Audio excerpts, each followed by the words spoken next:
They called it the Fernald State School, a place meant for compassion, education, hope. Samuel Gridley Howe dreamed of dignity for the forgotten. But somewhere within those endless corridors and locked ward doors, the dream twisted into something darker. Children became inmates. Names became numbers. Human beings became experiments. Radioactive cereal. Secret science clubs. Abused, buried under concrete and silence. Now the buildings are mostly gone, but people still swear when the wind moves across the ruins, you can hear children singing and something still waiting to be remembered.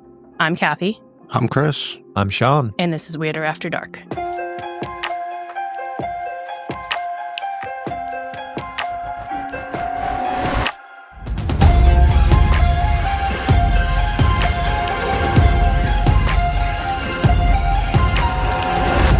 Our first episode back from Thanksgiving. How we feeling? It was good. It was a break. It was a break. It was a break, yeah. Kathy, you put out a Hail Mary, to the gang to try to see if you could find an episode. Where did we land on? Well, I was struggling with some serious writer's block and just could not land on anything. And I got a recommendation from Spooky Mama 12. Spooky Mama. Yeah. It was a suggestion to cover Fernald State School in Waltham. And I went down a rabbit hole learning a whole bunch of stuff about things I did not know I was going to learn about. So, sad episode incoming? It's a little sad. Oh. Sorry, guys. Sadder after dark.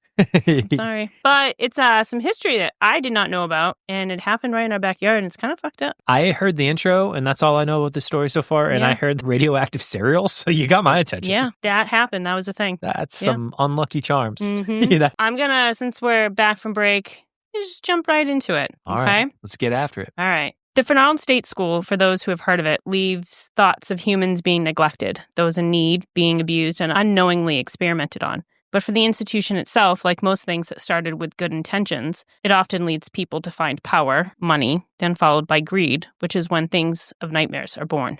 The original founder of Fernald State School, which opened as Massachusetts School for Idiotic and Feeble-Minded Youth. Wow. Yes. That is a name. Sign me up. That would we not... were not politically correct back then. Yeah, no. Yeah. Try opening that today. It was the first school in the United States for children with intellectual and physical disabilities. Samuel Gridley Howe was ahead of the curve for the 1800s. He was born in Boston, Massachusetts, and lived a prestigious lifestyle for the times. He was educated in the medical field and was doing what was needed to right the wrongs in society. Samuel would go on to live an extraordinary life, which had an impact not just in Massachusetts, but globally. He fought in the Greek War of Independence against the Ottoman Empire. He married Julia Ward, the author of the Battle of Hymn of the Republic. Right? We all know that, right? Yeah. Okay, Yeah. That one's on the bookshelf. Yeah. He met Florence Nightingale and was later, according to herself, the very reason she entered the nursing profession. Samuel was a founder of the Boston Vigilance Committee, which was a group of citizens from different races, economic and religious backgrounds, who aided in providing escaped slaves with financial aid, shelter, transportation, and shielded the escaped slaves from those hunting them down. This was all during the Fugitive Slave Act of 1850. So this dude's just doing everything. He's fighting wars in Greece. And look at Boston being progressive. In the 1800s. In the 1800s, we regressed. I don't know. I turn on, 98.5 The Sports Hub. I hear them complain about bike lanes every week. So I feel like we're still pretty progressive. Still got that going. We do have bike lanes. Yeah, we got bike lanes. We do. Progressive. Good parks. Yeah, watch trees. out, Netherlands. We're coming. The New England Institution of the Education of the Blind Board of Trustees appointed Samuel as the director. And even though he knew very little of how to care for those people who were blind, he accepted it and then went on to learn and observe other similar schools over in Europe. He believed that people with disabilities could have a better quality of life than the ones that this time period would normally allow. This path led him to be part of the public school reform. He fought for the belief that learning would be better if taught with compassion and patience instead of punishment and ridicule. He took part in prison reform and support for inmates once released. Love this guy. Yeah, dude. Right? Yeah. This is a great dude. How is this going to go bad? This guy is so good. Hold on. Yeah. And it's important to remember people with physical and intellectual disabilities during this time could and would be kept in cages. What? They would cage them, kind of keep them confined in actual cages, and then they would be sent to the lowest bid for care. So like people, whoever they needed to send them away Yeah. to be cared for, whoever was the lowest bid. is most likely where they would go. That is so so families had fucked to up. pay little. Why not the highest bid? Why the lowest bid? Well, why don't we get 3 bids? Well, yeah, first off, there should be 0 bids. But I'm just saying, like, why are they like, no, we want the lowest bid? Well, they didn't want to spend money on taking care of them. At this time, anybody with a disability was considered less than. There was the belief that if you weren't contributing to your community, then you were just taking up space. Or that they would be put into poorhouses and asylums where they would live in fear of abuse, and they could really only hope to be simply ignored or neglected, because that was better than the alternative. Samuel Gridley wanted to change the way the world viewed those with disabilities, those who were considered different, those who society deemed less than. He wanted them to have the care and support to thrive in a world where they only experienced hate and ignorance. So without going too far off the path of this story, I mention all of this because as the founder of what would become the Fernald State School, I believe he would be saddened to learn of the school's fate and the fact it became everything he lived his life fighting against.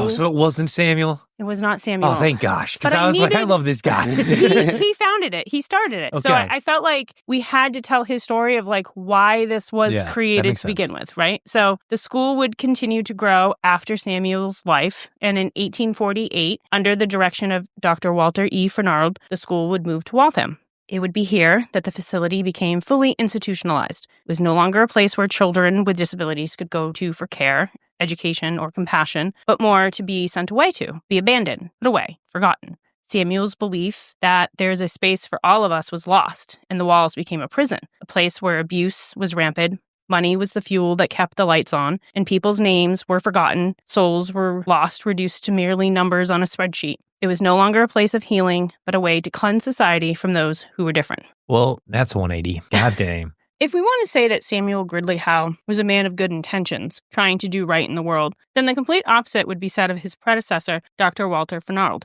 He supported the idea of segregation and took part in developing the idea called defective delinquency, meaning that one would show their disabilities through criminal acts and other activities like excessive drinking, masturbating, promiscuous sexual behavior, and or drug abuse. Fuck. 4 for 4.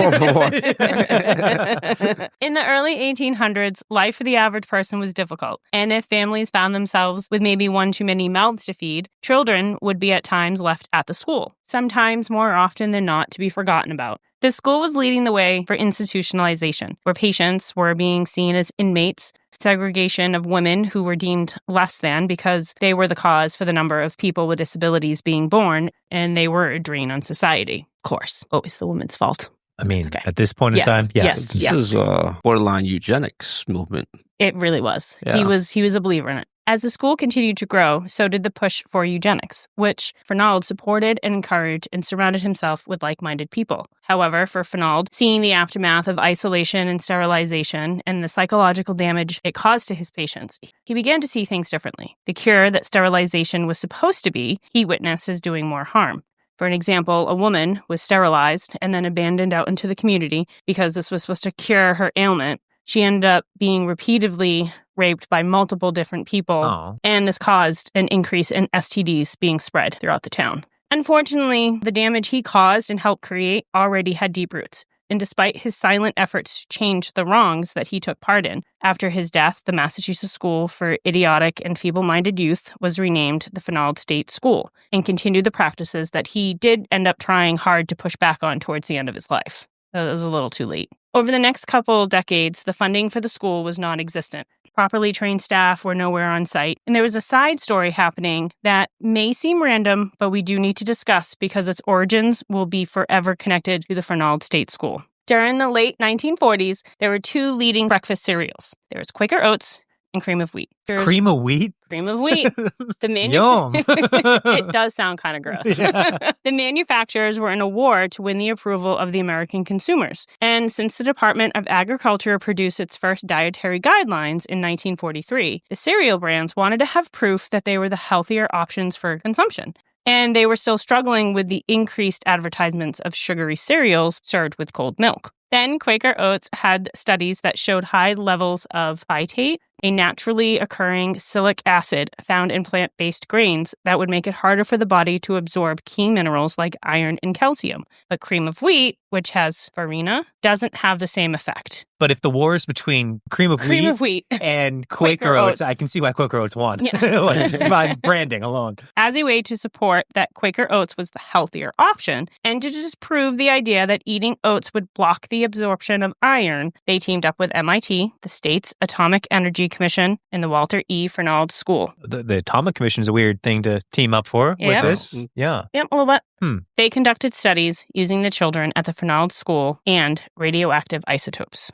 From 1946 to 1956, they laced the dairy-filled breakfast with radioactive iron, then tracked the movement through the body. Later, they tested to see how milk was digested using radioactive calcium. This was all to see if the plant-based cereal interfered with absorption of iron and calcium, which, spoiler, it does not have any effect. Well, thank God we cleared that up. Yes. Yeah. That's worth poisoning a couple of children for, right? Sure. We need to know that answer. Well, you might think... Why is my cereal glowing? Just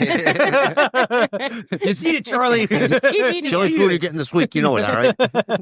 Well, one might think having innocent children take part in this experiment was bad enough, but it got worse. The boys were actually given injections full of radioactive calcium because they wanted to track it in the bloodstream as a way to research bone growth. The boys were all volunteers, and they were... Volunteers? Volunteers. It is written with quotations around it. And they were promised things like extra food, playground time, tickets to see the Sox, Mickey Mouse watches. I mean... I'm in. Yeah, you could inject me with some stuff for a Mickey Mouse watch.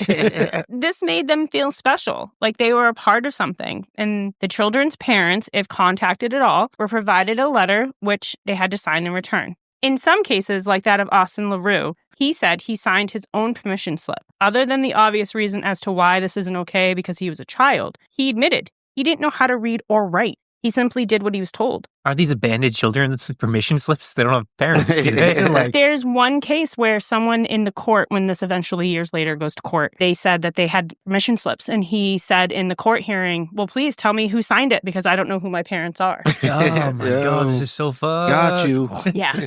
The program was a study on nutrition, and the boys were now members of the Fernald Boys Science Club. And the club grew to have over 100 members. They called it the Science Club? Yes. Oh, my God. That's so more messed up. Horrible, right? I'm part of the science club, Sean. Yeah. Oh, my God. You're probably like bragging about it to your friends. Yeah. Like, yo, I'm in the Science Club. You're not cool. It glows when I pee now, Sean. Oh.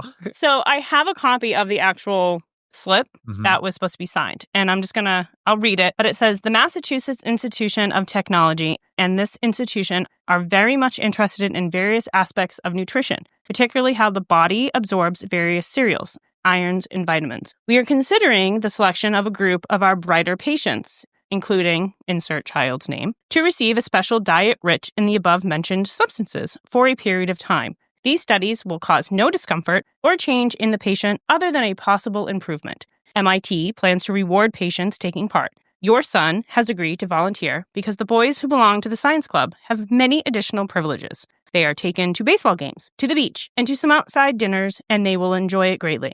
You may rest assured, I personally feel this program will considerably benefit mankind. Hope that you have no objections that your son is voluntarily participating in the study. And Quaker Oats is on sale this week for $1.99. And this is coming from MIT, which MIT. is... Yeah, that's fucked up. So, Dr. Robert S. Harris led the study and would draw the children's blood, measure their height, take dental x-rays, and track their weight. These children were human guinea pigs. They had no one advocating for them. Oftentimes, family cut all ties. For some children who had families that did try to keep in contact, it all fell on deaf ears. There were cases where letters would be returned and marked that the children were taking part in further studies and that communication would resume at a later date. But no further information was provided. Letters would be returned unopened, and the children would become merely numbers in a spreadsheet, listed as Subject 41, Subject 42. Oh. Nurses would take count of the children during the morning, afternoon, and evening bed counts. When the numbers didn't match and the nurses didn't know where the children were, they were advised to note the counts and proceed as normal. The nurses found that the books reflected a different picture. All the children appeared to be accounted for. In a climate where job security was scarce and many of them needing the income to support their families, they felt like they had no choice but to stay silent. So children in the care just went missing and they just changed the numbers. Just changed the numbers. That's brought in messed more up. children to fill those beds. Jeez. Yeah. Others reportedly kept secret ledgers, used and kept only to ease the mind of the nurse who risked their career to ease their conscience. Some reports noted that the boys were moved to one facility or another, but it would be noted as an outside facility. No okay, name. I'm sorry. I don't mean to cut you off. Yeah. Kids, children are legitimately dying, and people, nurses, are seeing this and are just like, eh. Well, they're not seeing them actually die. At least for the reports that I could find. I couldn't find anyone that came forward and say I saw children die and them dispose of their bodies. Yeah, of course you wouldn't find that. Yeah, you'd be arrested for child abuse. A lot of it was the scientists because the science club was sort of like a side thing. But you also have to remember, too, you have not just these boys in the science club, you also have wards of females being segregated. You have some children being sent there because they had glasses that were too thick. And so, they can't see. Literally, all they needed was just thick glasses. That's a disability? That was a disability. If you got a low IQ test, which comes into play in a little bit with someone who lived there. Maybe the first time someone goes missing, quote unquote, you're like, oh, maybe they ran away. The second, third, fourth, fifth, sixth time, you're not this is fucking weird. I should say something. I mean, I would think I would. Where's the sense of personal responsibility? Or just hurts my soul. It's a fucked up time. I'm going to put it out there. There's no other way to put it. So some of the reports of these children on their files would say Sean P. went to outside facility on this date, but then there was no outside facility listed. There's no contact. There was no reference to where they got taken. So nobody had a way to actually follow up and look for them. There's this whole group of children and people who just are gone and they're just erased. So for many of the patients, which were now referred to at this point in time as inmates, their lives were spent confined behind the walls of Fernald. When they passed away, they would be laid to rest in a shared cemetery called Metfern Cemetery. It was shared between the Metropolitan State Hospital and Fernald. The markers were simply labeled with numbers in order of which they died. Unmarked, just with numbers? No names, just numbers, yeah. Oh. Once the breakfast cereal company had the results they wanted and no longer needed to study how the human body consumed minerals and vitamins, the experimenting stopped. The children left behind, no longer looked after to be cared for if unexplained complications were to arise. The science club simply ceased to exist. So being part of the science club was actually upgrade for these kids. It really was. And that's why so many of the boys wanted to do it. Yeah. Because their living facilities were overcrowded. They weren't really taken good care of. And the children that were part of it, they were the more high-functioning children that were there. And they were between the ages of 9 and 17. I don't trust nobody, dude. Nobody. You're going to go to a baseball game? What are you doing to me? I mean, that's it. They're basically these boys are living in this facility where no one cares about them. No one's giving them any extra attention. And now all of a sudden they're food is scarce. And it's oh, you want some extra food, you want some extra milk. So just that in itself would be an incentive for these young growing boys to be yeah, I'm hungry. I want food. Yeah, I want to be able to go play. To getting extra food, yeah. I want to be able to get Quaker Oats and a baseball game? And I That's good. And I get a Mickey Mouse watch. These are things that these kids did not have. They didn't have things like this. So this was a huge incentive for them. Have we said fuck capitalism yet? Is it what the heck? I think Chris said it earlier. Yeah. So a first-hand account of this time period is told by Joe Almeida, who lived at the facility from 1950 to 1959. When Joe was 9, his brother and himself were taken to the courthouse by his dad and given an IQ test. And the result concluded that they were considered technically morons and could be placed in an institution. Their father brought them to the school and told the boys he'd be right back. He had to go get the car. Oh, Joe didn't realize what was happening. Oh, Dad went out for cigarettes and never came back. He hasn't came back yet. Yep. And he didn't realize what was happening, but he figured it out when he looked out the window and he saw a group of men outside walking in a circle, hands on their shoulders, some of them naked. And he quickly realized where he was because it was deplorable conditions. And he described it as being awful. He talked about the abuse the other boys and himself endured at the hands of the supposed caregivers. During one riot at the facility, and after multiple hours of a standoff, the boys decided to surrender. Now, this riot started because the boys were in a group room and someone that worked there had a TV program on. He left the room, and when he came back in, the boys had changed the channel. He was mad and wanted to know who did it. One boy said, like, I did it. And then knowing that he was going to get in trouble, like a second boy stood up and then a third boy stood up. And this guy that worked there took the boy and picked him up by like the collar of the shirt and threw him out the front of the door, out of the building. Yikes. In turn, all of the other boys basically started picking up chairs, throwing them out the window. They like were breaking toilets, breaking sinks. Huge riot. Yeah, let's go. Yeah, right? Let's So go. They're rioting. But eventually the boys realize, like, what is this going to do for them? They have trapped themselves inside the building and they have paddy wagons outside, like waiting to take them away. So they surrender because they were hungry. It had been hours. They were hungry. They like wanted to get out. So they got back into the back of the paddy wagon and they end up getting taken to the Bridgewater State Hospital for the criminally insane. And he spends 4 months there. He doesn't go to a court. He doesn't have charges brought up against him. They just transfer him.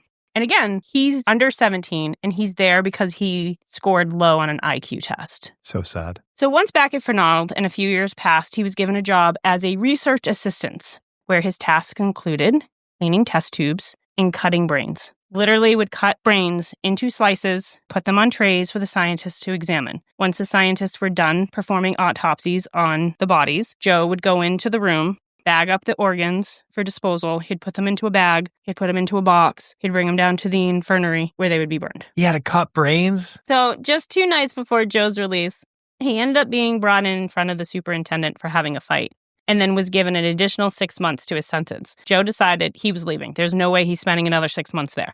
So he ran away. And within a year of being out of the institution, they stopped looking for him.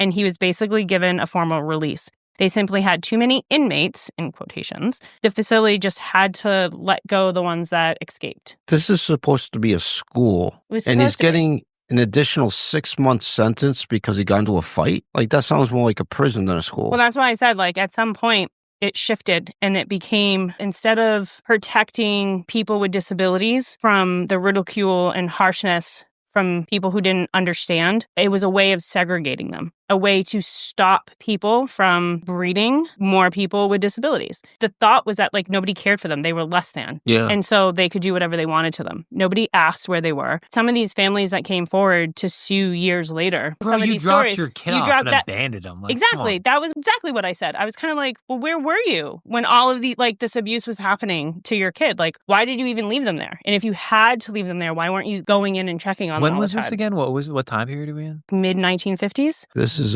got shades of the John Sununu Center in New Hampshire and the abuse cases and the fact they kept it hidden for a decade. There were reports, they called it cherry bottom, where the caregivers, using that term very loosely, would make the boys get into circles. Then they would call them into the center of the circle and they would make them like take their pants down and they would like smack them on the ass with like a stick until they were literally like red cherry bottom. And then it was just a form of humiliation and abuse and just all kinds of horrible things. But over the next 2 decades, it got worse because the school continued to grow in population. And by the 1970s, due to the exposure of the institution's status, it was toured by Judge Joseph Toro. He saw residents aimlessly wandering the corridors without shoes, sitting on the floor in their own feces, laying unconscious on the floor because they were giving sedatives to keep them calm, and charges were brought forward by some of the families of residents that still lived in the facility. When the judge was asked what he thought of the facility, he simply said, "It's a pig pen."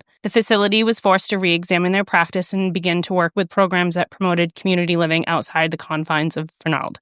The institution went from housing roughly 2,600 patients to around 13 individuals by the time it closed in 2014.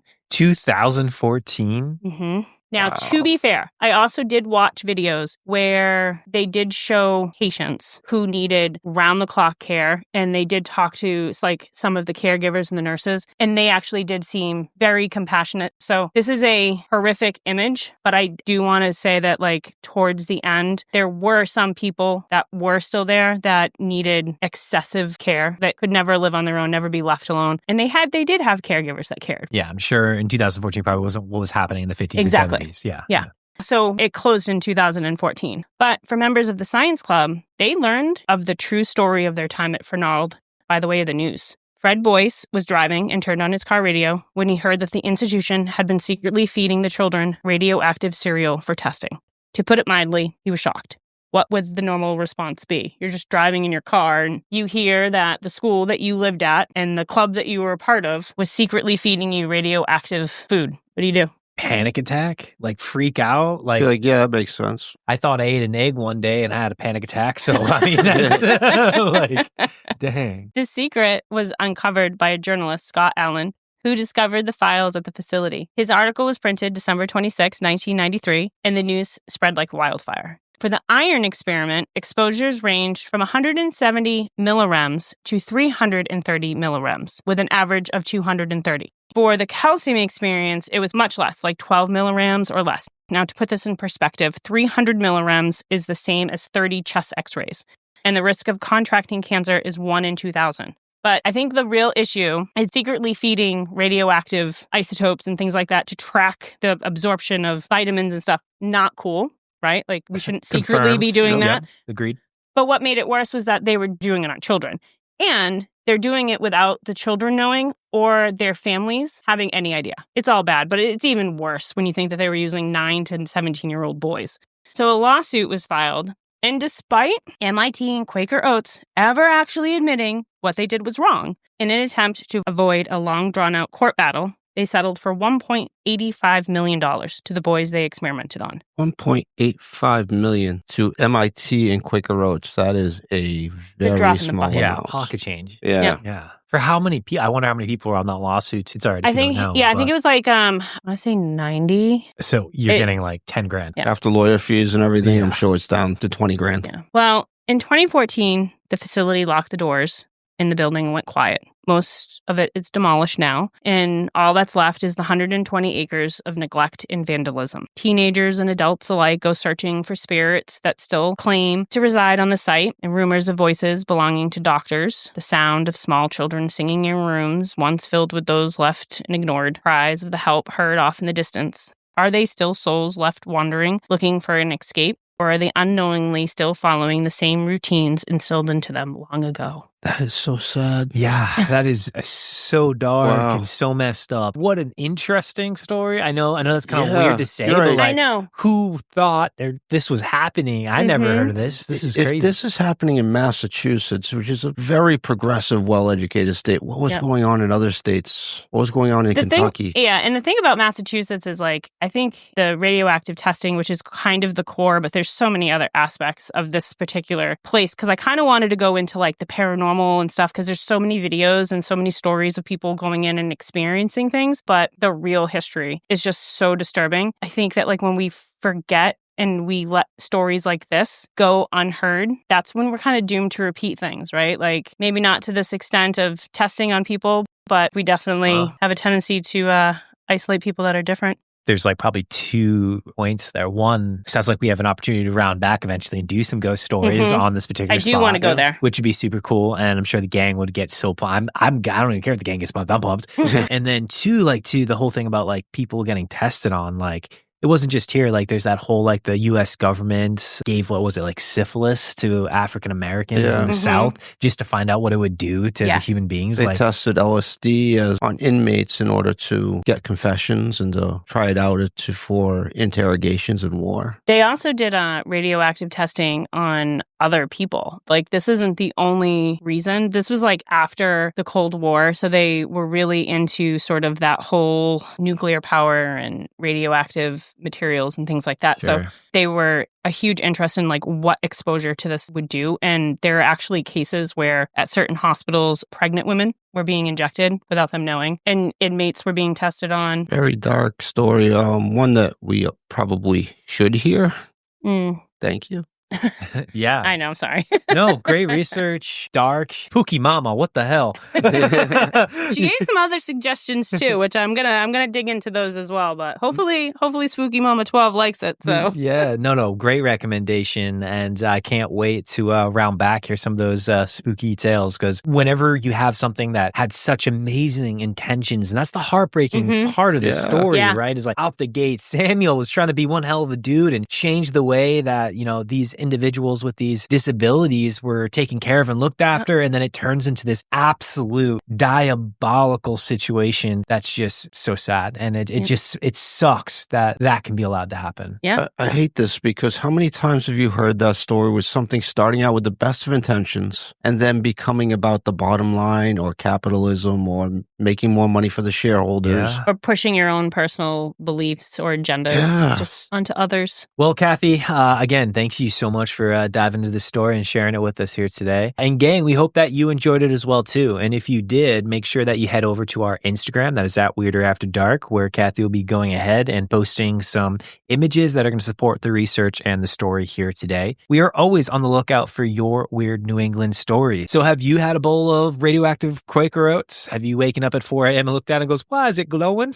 If you have, go ahead, send that story here to us. You can send it to thegang@weirderafterdark.com. And if you don't have any stories like that, we will take your ghost stories, your alien stories, anything strange and or weird that's happened to you in New England. And remember, we are out here building some communities, and I gotta say myself, Reddit be popping off these days. I like Reddit. Yeah, Reddit's a lot of fun. So if you haven't visited the Weirder After Dark Reddit yet, I just challenge you and ask you, what are you doing? What you doing? There we go. Why ain't you there? Yeah, why don't you help me out here, bro? So get over there to Reddit or Instagram or Facebook. Again, that is at Weirder After Dark. You can speak to not only us, but other individuals who are enjoying these episodes just like you. And remember, it always gets a little weirder after dark. Bye. Thank you, guys.